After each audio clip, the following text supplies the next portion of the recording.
Thierry Debroux, Théâtre Royal du Parc. Je fais le pari d'une reprise normale, dès le mois de septembre.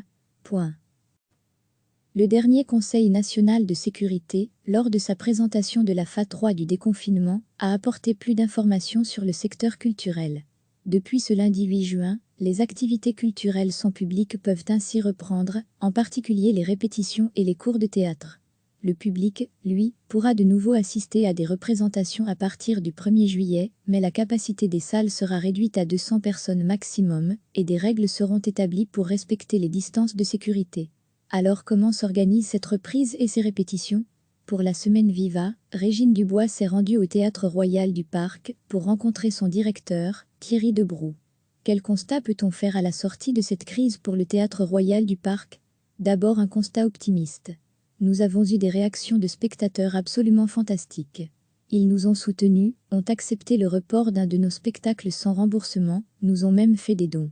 Au niveau des abonnés, nous sommes au même nombre que celui de l'année passée. Les gens sont présents, ont envie de revenir au théâtre. Nous ne savons toutefois pas encore dans quelles conditions nous pourrons les accueillir, mais j'espère une reprise à la normale, dès le mois de septembre. Les consignes pour le moment, c'est maximum 200 personnes, avec le respect des distances de sécurité, ce n'est pas possible pour du théâtre.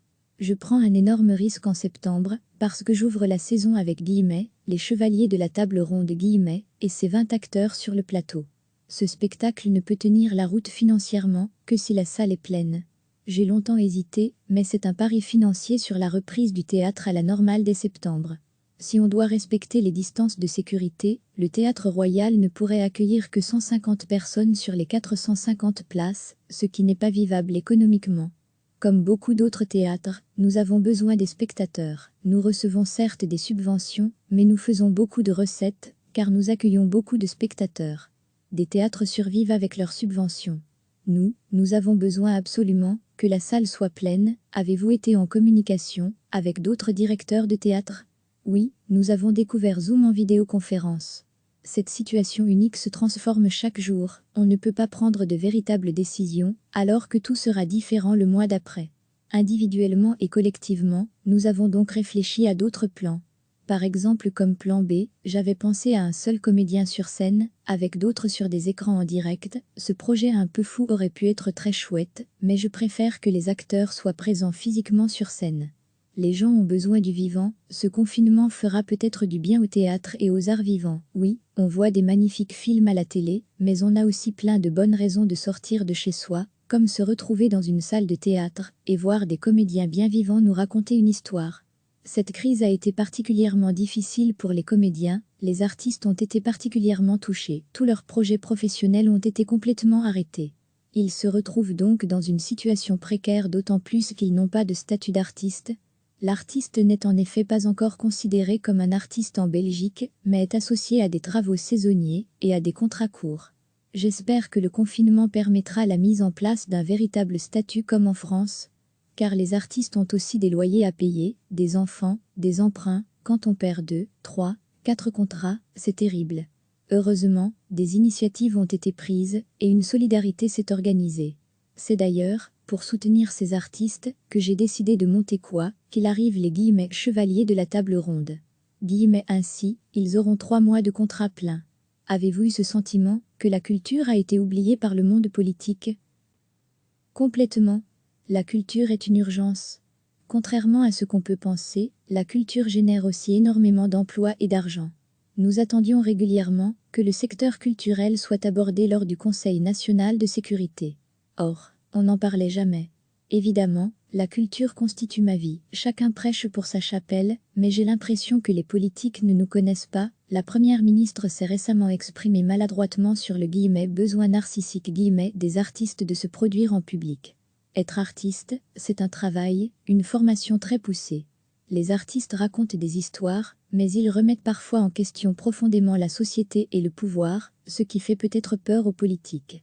Retrouvez la semaine Viva, avec Régine Dubois et Christophe Grandjean, chaque samedi de 13h à 14h sur Vivacité. Le dernier Conseil national de sécurité, lors de sa présentation de la phase 3 du déconfinement, a apporté plus d'informations sur le secteur culturel. Depuis ce lundi 8 juin, les activités culturelles sans public peuvent ainsi reprendre, en particulier les répétitions et les cours de théâtre.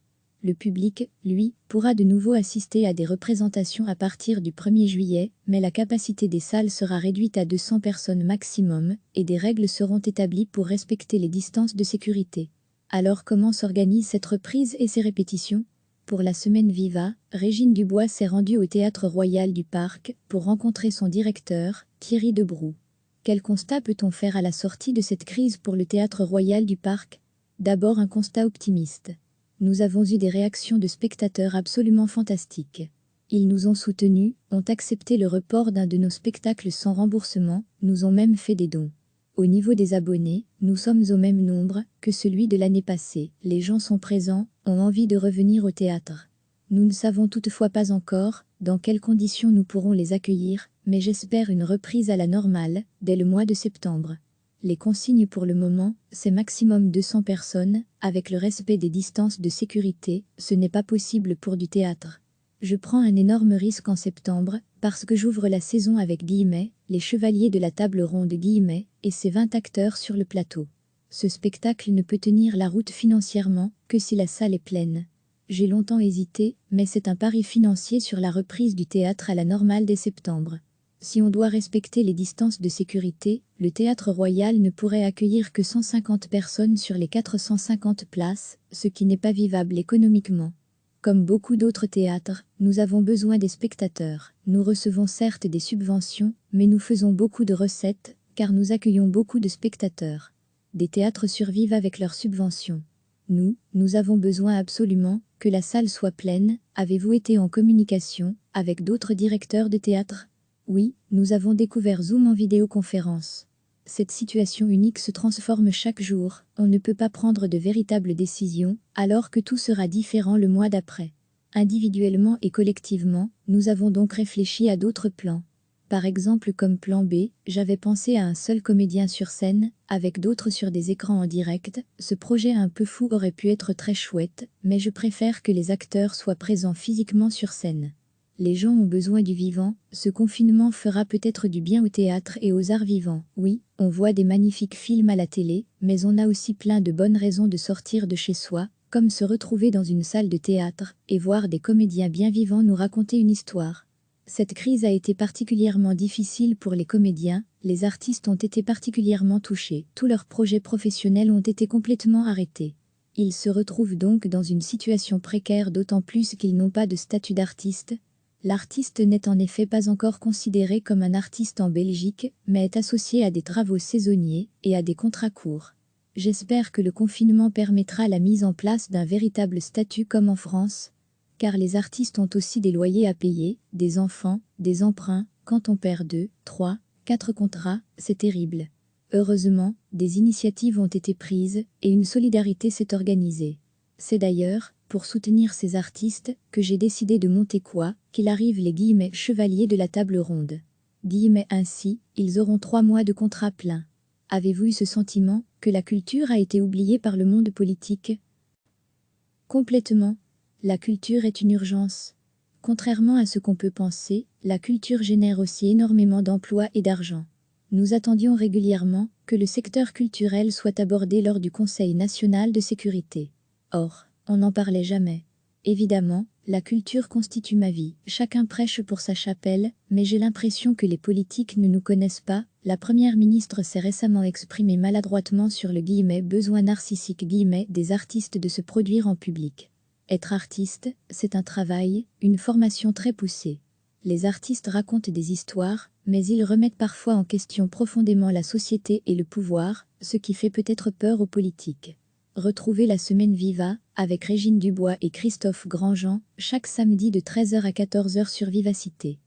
Cliquez sur s'abonner pour recevoir les dernières nouvelles.